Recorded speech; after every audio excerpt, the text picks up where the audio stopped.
Hi everyone. Dementia residents are very aware that they need support and encouragement, and they say we need encouragement, we need support. There's so many discouragements with dementia. The discouragement of memory loss, of direction orientation loss, of mind spin, of mind blanks, and then of course all the stigma and prejudice. So encouragement and support goes a long way to counteracting all those stresses that dementia residents are subject to. So encouragement and support comes in from a large range of places, from family and friends, of course, but then of course from staff, and not just their carer and the nurses, but the cleaning staff and the laundry staff are very supportive of residents in dementia facilities, and they come in daily. So the chat that they have with them goes a long way to supporting them in dementia facilities. And just to give you a few examples of how this works, there was one gentleman, lovely guy, ex-army, high up in the army, and he had such a good routine worked out, much like in the army, I think. He knew where his support bases lay. So what he'd do is he had good direction orientation, at least for his own room.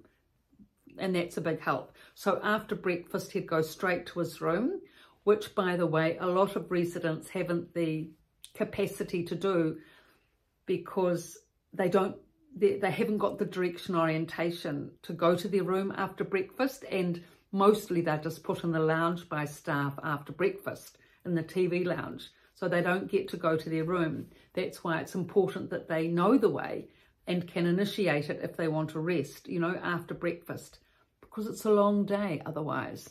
Anyway, this guy, this ex-army guy, would go to his room straight after breakfast. For the hour and a half, he'd lie down, think on his bed. Thinking was his big thing. Just lie down, no rug, no comfy pillow, hardly, you know, wasn't even warm half the time. He didn't have an extra heater in his room, hardly had a jersey on, doesn't matter. I don't know. He must have had to put up with so many harsh conditions in the army, you know, and I know he went to Korea. He fought in Korea. Imagine that. Oh, the heat and the snakes and whatever else is there. Anyway, he could put up with, you know, any condition, and he never complained. He never complained. I never heard him complain once about anything. He had such stamina.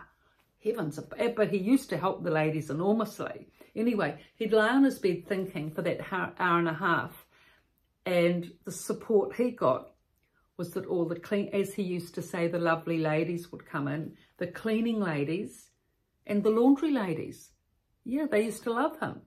And, you know, vice versa. I'd put his clean laundry away, clean every day, clean the bathroom, hoover the room, cleaned every day. So he'd get to know these ladies well because he was in his room, and they used to come every day. They knew him well by name. They were friendly, and they would chat with him. And for him, that was a support. I mean, his family didn't visit very often, but at least for an hour and a half each morning, he had these lovely ladies to talk to. So that was a great support. So sometimes that's dismissed, the level of support that the cleaning ladies and the laundry ladies give. They're so caring, you know, I mean, and a lot of them love their job and they love the residents and they're very caring. They're busy. Oh yeah, I mean, everyone's busy in a dementia unit. There's not one person that's not busy. But I suppose it's not like giving out medications where you've got to use your intellect and think it through. You know, you have to concentrate. You can't be talking to someone at the same time as you're giving out medications very easily because you can't make a mistake. Whereas putting the laundry back in the cupboard or doing the vacuuming doesn't take as much thinking energy. So the person's a bit freer to be able to chat away while they work. And if you're in the room, you get the advantage of that. So that plays a big role in terms of support.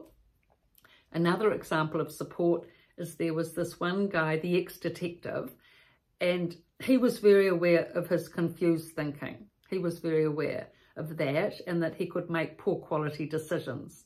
And he was also very aware that if he got angry, he could lose it. And he didn't want that to happen. It never happened to the degree that he got violent, thankfully, so he was able to stay in the unit. But he did lash out verbally on one occasion, which I didn't witness, but I heard about. But he made an incredible effort to contain and restrain himself because he was rather a dashing, good-looking guy. One or two of the ladies used to sort of shadow him all day, which was terribly frustrating. It was really irritating. It would be for anyone. You know, you're walking along and then 1 metre behind. All day you've got someone prowling after you. I mean, yeah, paparazzi-like, worse than that, you know. Yeah, it's really quite daunting what dementia residents have to cope with, you know. Anyway, this woman, she'd just stalk him all day. And the staff did their best, we all did their best to separate her from him, but it was a big task, you know. This went on for about 6 months. Anyway, in terms of him trying to control himself from not lashing out at her, he used to garner the support of ringing his wife. That was twice a day sometimes. The staff were liberal with him and gave him the phone because he was such a lovely guy and because he helped the other dementia residents a lot, and he didn't scream and complain and shout out and create havoc for everyone. They knew he was making an effort. We all did. And he'd ring her, and he used to say to me, I have to ring her because I have to make sure that I'm doing the right thing. Now, that was his support, because he wanted her, he needed her to keep him on track with his thinking and what he was doing. So he'd talk to her and go through, you know, things with her on the phone. It was such a good respite, and it was really fantastic that she was liberal enough and kind enough to keep an open phone line going so he could phone whenever he wished. A saving grace. Not the case with many relatives, but he could. And so he got a strength from that. And not just that, but he got such support from her, really, and got to the stage where he was actually able to garner control of his thinking as well as the other residents had in the thinking workshops. And he became a leader of the group eventually, along with the other man, the ex-army guy. And he made friends. He became articulate. His speech actually really improved once he started communicating and thinking and becoming, you know, engaged in the thinking workshops. His speech improved. He was aphasic initially, and he'd stutter and stammer, and all his words were quite jumbled.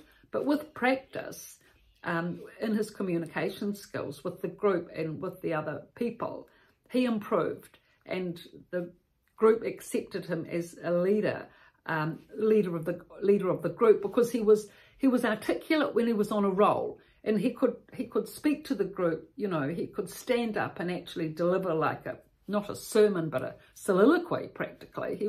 Once he was on a roll, he could go for 5-10 minutes of inspirational, you know, we are a team, we are one, you know, we can inspire others, you know, we support each other, we're here to help each other. You know, if you need any help, come to me, we can work it out. If not, I'll get someone else to help you. You know, these sorts of speeches were fantastic compared to how he was in the situation, from the support of his wife, you know, from her direction, from her positivity, really, and enabling him to, and encouragement, enabling him to keep his thoughts on track, his life on track within a dementia unit, so that he could become part of the community and be one with the community, and indeed became a leader of the community. So that was a really positive example, because he was incredibly depressed when he first arrived. But really, after 1.5 years, he was settled. You know, he was realizing this was his place, this was his space, this was his time, and he could help the people. And he did help the people. He had a tremendous strength. He was physically strong. He was in his early 70s, so he wasn't old, so that helped. But this is a good example of how, you know, there can be change in a dementia unit if there's support and encouragement from others. And it was really the encouragement and support of his wife particularly, and also the staff were very good to him.